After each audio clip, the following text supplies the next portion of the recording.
यशस्वी गृह मंत्री आज नानाजी देशमुख की पुण्यतिथि के कार्यक्रम में मध्य प्रदेश में आए। हमने उनका अभिनंदन भी किया और नानाजी देशमुख एक ऐसा व्यक्तित्व जिसने अपने लंबे राजनीतिक जीवन के बाद स्वेच्छा से 60 वर्ष की आयु के बाद सेवानिवृत्ति लेना चाहिए एक आदर्श भी कायम किया और सेवा को लेकर के लगभग फिर 35-40 साल तक गोंडा, उत्तर प्रदेश, चित्रकूट ऐसे पिछड़े इलाकों में शिक्षा, स्वास्थ्य, स्वावलंबन ऐसे अच्छे कई कामों को लेकर के नानाजी ने एक अद्वितीय जीवन जिया।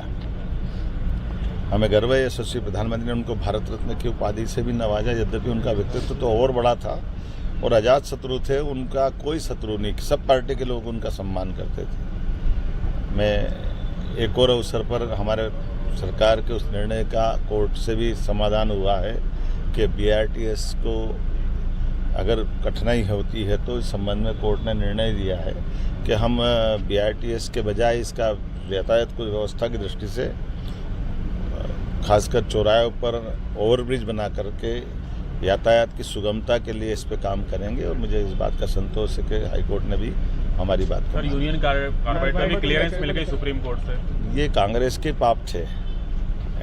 कांग्रेस के शासनकाल में ही वो कारखाने से 10 लाख लोग मरे थे और कांग्रेस ने हमेशा इस तरह के घटनाक्रम को ऐसे ही छोड़ दिया। लंबे समय तो उनकी सरकार थी और जब सुप्रीम कोर्ट का उनके खुद के भी कैबिनेट के निर्णय के आधार पर पीथमपुर का चयन हुआ, उस समय भी कांग्रेस थी।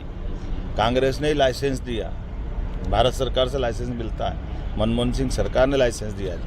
ये तथ्य जब हमने कोर्ट के सामने रखे तो दूध का दूध पानी का पानी हो गया। अब कांग्रेस जवाब दे। कांग्रेस दो मुही नीति चलती है हमेशा से, पाप करती खुद और दूसरे के गले में डालने का प्रयास करती। सर, कमलनाथ तो इन्वेस्टर मीट में पूछ रहे हैं 10 साल में क्या किया, मतलब 10 साल का हिसाब पूछ रहे हैं कि पिछली इन्वेस्टर मीट में उनके टाइम तो माइनस में थी। कांग्रेस की 55-56 से सरकार रही है और 2003-04 तक औद्योगिक विकास दर एक भी नहीं थी, माइनस में थी। ये हमारी सरकार है कि जिसके कारण से सबसे तेज गति से बढ़ने वाले राज्यों में मध्य प्रदेश है। ये कांग्रेस विचार करे उनको क्या करना है। यशस्वी गृह मंत्री आज नानाजी देशमुख की पुण्यतिथि के कार्यक्रम में मध्य प्रदेश में आए। हमने उनका अभिनंदन भी किया और नानाजी देशमुख एक ऐसा व्यक्तित्व जिसने अपने लंबे राजनीतिक जीवन के बाद स्वेच्छा से 60 वर्ष की आयु के बाद सेवानिवृत्ति लेना चाहिए एक आदर्श भी कायम किया और सेवा को लेकर के लगभग फिर 35-40 साल तक गोंडा, उत्तर प्रदेश, चित्रकूट ऐसे पिछड़े इलाकों में शिक्षा, स्वास्थ्य, स्वावलंबन ऐसे अच्छे कई कामों को लेकर के नानाजी ने एक अद्वितीय जीवन जिया।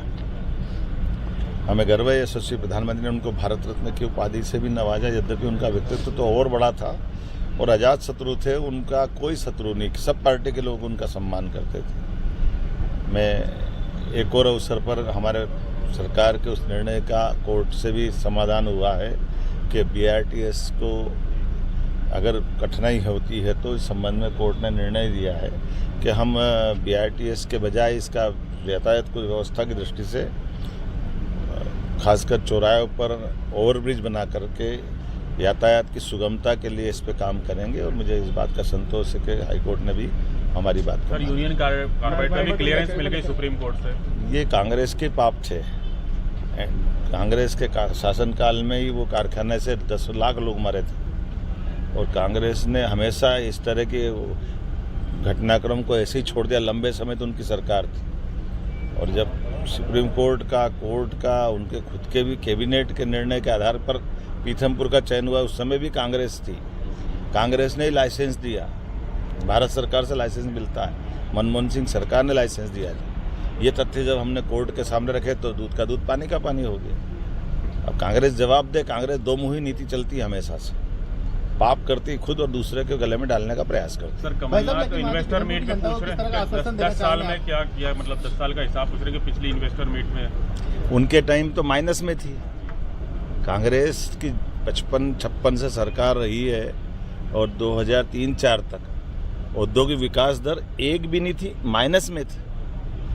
ये हमारी सरकार है कि जिसके कारण से सबसे तेज गति से बढ़ने वाले राज्यों में मध्य प्रदेश है। ये कांग्रेस विचार करे उनको क्या करना। अमर उजाला जीवांजलि के सारथी की मदद लें और महाकुंभ में स्नान जरूर करें।